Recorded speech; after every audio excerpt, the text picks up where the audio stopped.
I got this game not knowing anything about it besides a quick peek at the trailer. Starting with first impressions, Dusk Diver seemed to be pretty colorful, looking somewhat like Persona 5.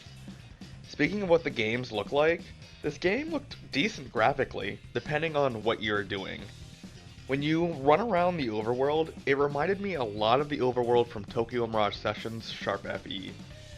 There's people here and there, with a bunch of colorful silhouettes filling the rest of the crowd. When doing actual missions, the world you're thrown into is a mix of purple and red, which would make sense as you're in the underworld of some sorts. There's just not too much to look at besides an emptiness around you. I really think that the characters could have been worked on a bit more. Most of them seemed like stereotypes rather than their own person. It's hard to relate to one of them when all you see are strong but gentle man, popular music star, or little girl. I honestly didn't pay too much attention to the story about halfway in. It was nothing to write home about, as it was a bit confusing. Trying to save your city from evil is a storyline I feel a good amount of games follow. There's nothing wrong with that, but Dusk Diver did nothing to really make it stand out. Saying that, I felt like the gameplay was the main focus of the game, with the story being thrown into it after that was finished. I can understand the story being not the main focus, but when both the story and gameplay is lacking, something doesn't seem right. I just wanted to throw this in here. When I was paying attention, I did notice a couple of misspelled words within the dialogue. Going right into the gameplay, it plays like your basic beat 'em up. Unlike with the story, the gameplay was decent enough to play through. Obtaining powers to fight with the Guardians, you have a few skills up your sleeve. Depending on which one of them you felt like teaming up with at the time, you have a special ability you can use with them.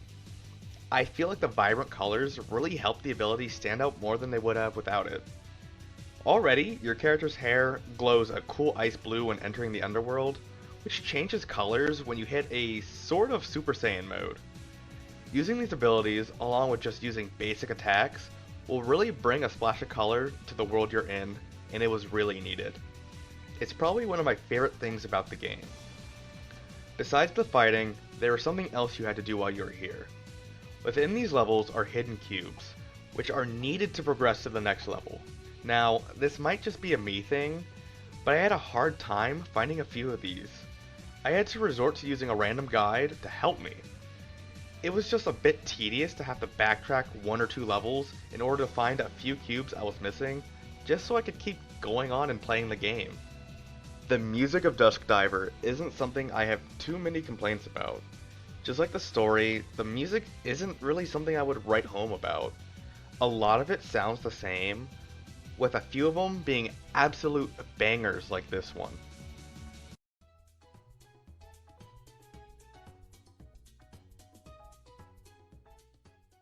Dusk Diver is a game I picked up only because the colorful graphics grabbed my attention.